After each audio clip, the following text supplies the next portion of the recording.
Hi guys, welcome back to the channel. Today we're making Eja shawa and prawns vegetable sauce using palm oil, which is a fantastic sauce that you can use to eat anything from rice to yam to potatoes.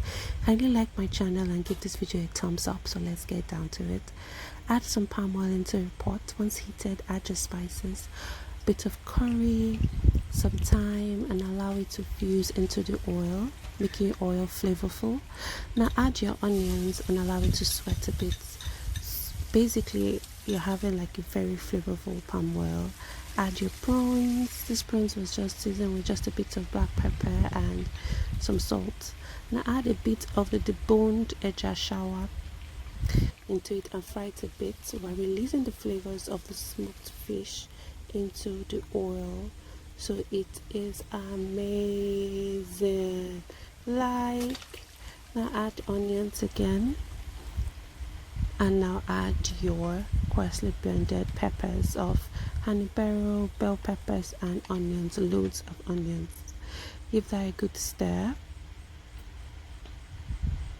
Cover and allow to simmer or fry for basically like about probably till it is like dry. Add your fish seasoning, add your bouillon cubes, add a bit of salt.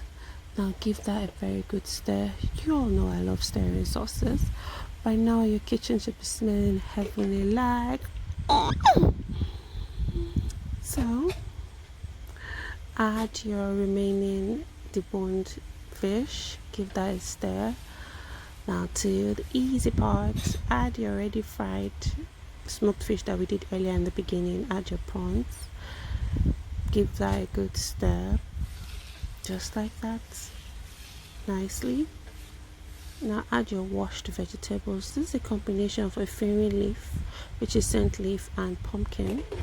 Cover, allow it to simmer for about 2 minutes. I love my vegetables crunchy, so stir that just like that, and it is ready, guys. Like, this takes like maximum of probably like 15 to 20 minutes and you're done with the sauce, even on low heat. Just look at that. I had mine with a bit of rice, and you can have yours too. Can you like my channel and give this video a thumbs up, share with your friends? Bye.